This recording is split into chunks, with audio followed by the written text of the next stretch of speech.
Harka fuunee hordoftootaa fi daawwattoota keenya kabajamoo fi jaallatamoo akkam jirtan, nagaan keenya bakkuma jirtanitti simbira haa ga'u isin jecha oduuwwan jajjaboo yeroo ammaan tanaatiif jennee qabannee dhufneeti jirra.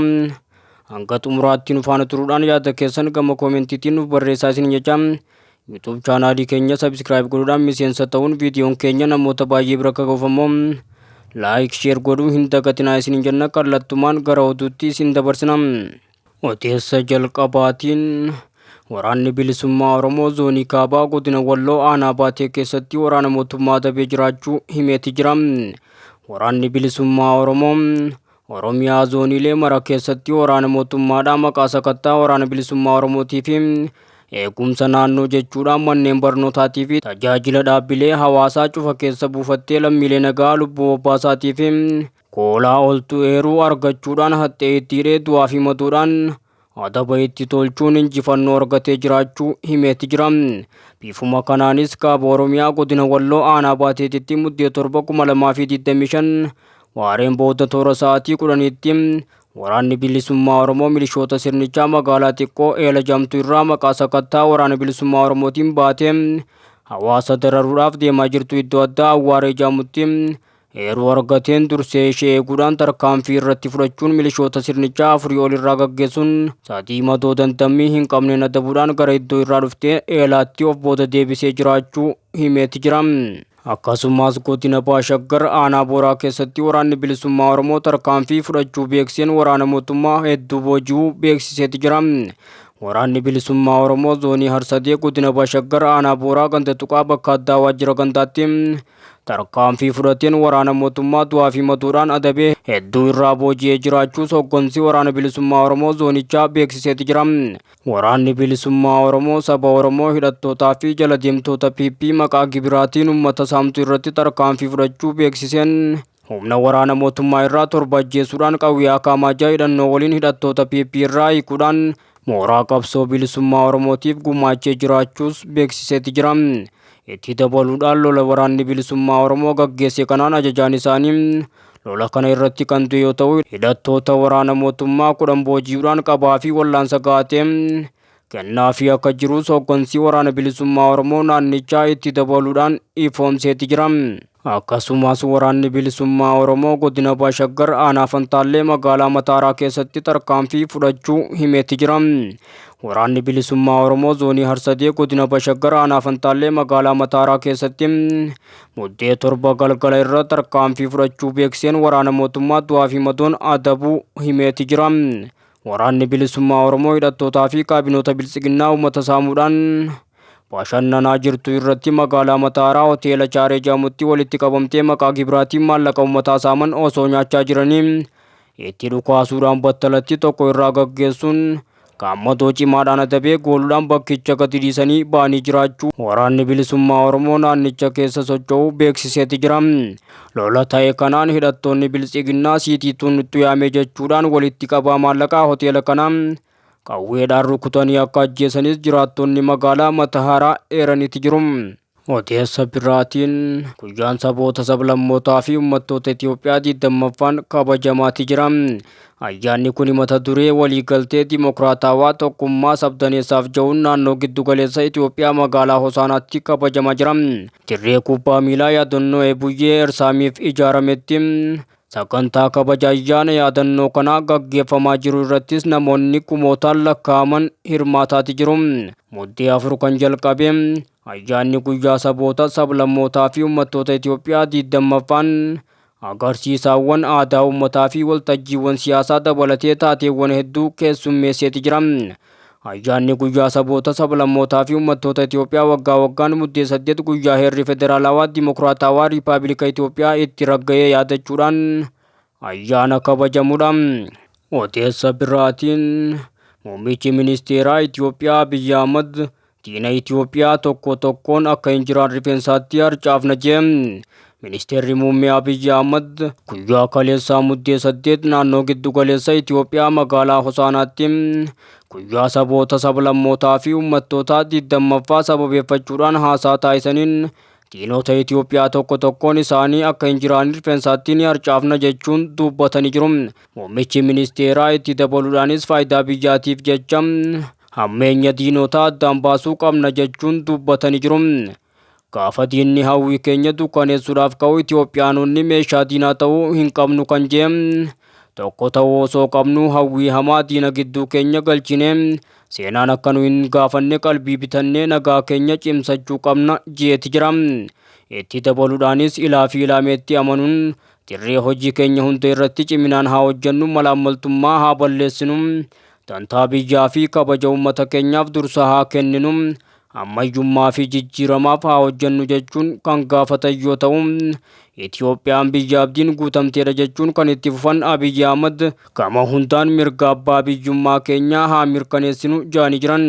Biyyi guddina diinagdee fooyya'aa agarsiisaa jiraachuu kan dubbatan muummichi ministeeraa Abiy jalqabni gaarii kana uumaan keenyaan kan deeggarame ta'us seexaanni halkanii fi guyyaa gufachiisuudhaaf carraaqqii garaagaraa taasisaati jirti jee. Akkasumas qormaanni rakkinni yaadni hamaan kamiyyuu Itoophiyaan akka hin badhaadneef dhorkuu hin danda'u jeeti jira. Itti dabaluudhaanis biyyi keenya qormaata hunda gara carraatti jijjiiruun badhaadhina Itoophiyaa ni saffisna. Tokkummaa Itoophiyaa ni cimsina. Diina Itoophiyaa akka hin jiraanne rifeensaatti tokkoon ni harcaafna jee. Dhuma irrattis Itoophiyaan obboloota keenya Afrikaatii fi mallattoo badhaadhinaa ni taati kan jedhan Abiy waan hunda akkuma nagaan jalqabne nagaan ni xumurra. Nuti ijoolleen koloneel Bazaabbii hin qaanofnu, waan gootummaadhaan jalqabne gootummaadhaan xumurra jechuun ergaa isaanii goolabaniiti jiru. Odeessa biraatiin misoomni humna niwuklaaraa Itoophiyaa tajaajila nagaa qofaaf kan oolu ta'uun himamee jira. Itoophiyaatti sagantaan misooma teeknooloojii niwuklaaraa tajaajila nagaa qofaaf hojiirra kan oolu ta'uun Koomishinarri Koomishinii Enerjii Niwuklaaraa Itoophiyaa Sandoqan Dabbabaan himanii jiru. Sagantaan misooma humna niwuklaaraa Itoophiyaatii fi Koomishinii humna niwuklaaraa Itoophiyaa hojii eegaluudhaaf waltajjiin marii gaggeeffamaati jira.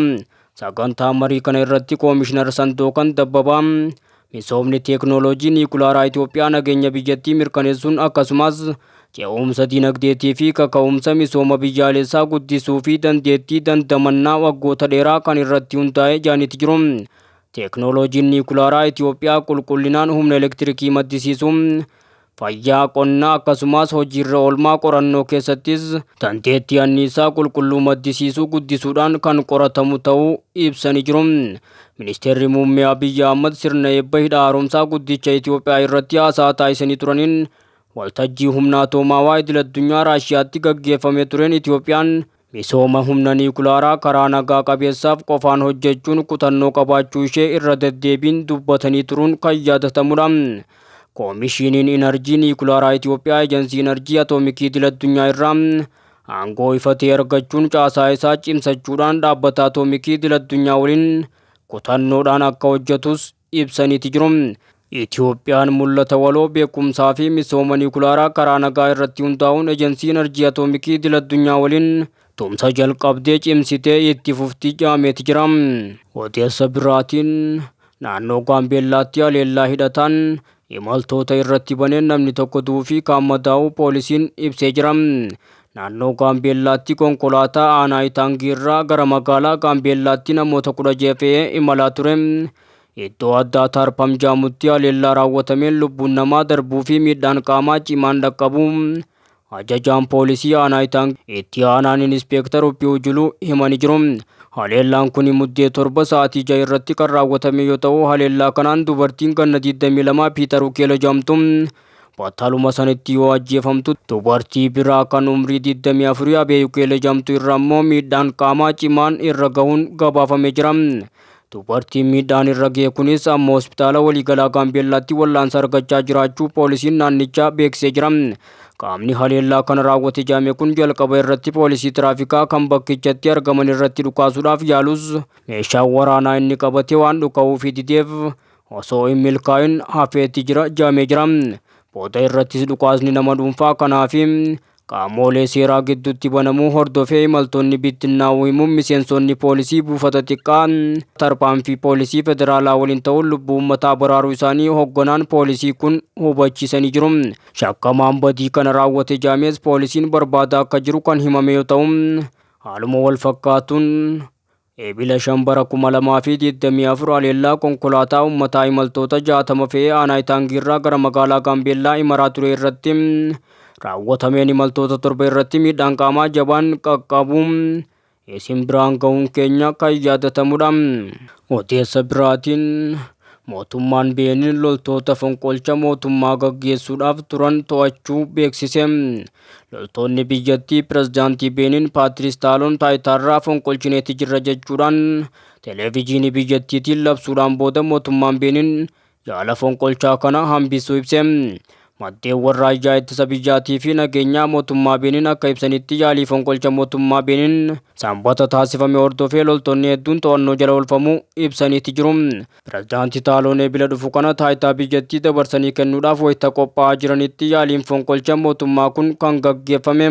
Turtii waggaa 10 Beenin gaggeessan keessatti dinagdeen biyyattii fooyya'us garuu rakkoon nageenyaa kan hammaatee ture jaameeti jira.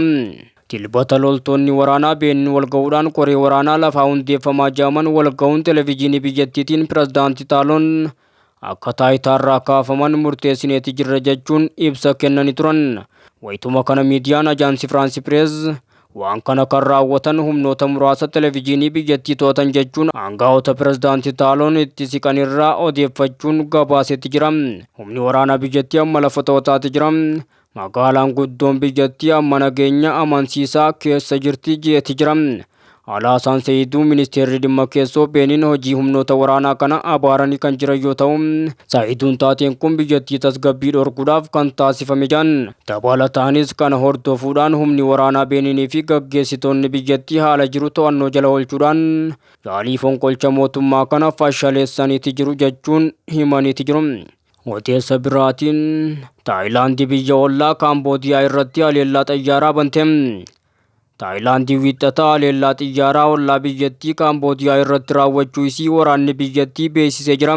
Haleellaan kun kan raawwatame erga loltoonni Kaamboodiyaa bulchiinsa Uboon Raachaanii keessatti humnoota Taayilaandii irratti dhukaasa bananidha.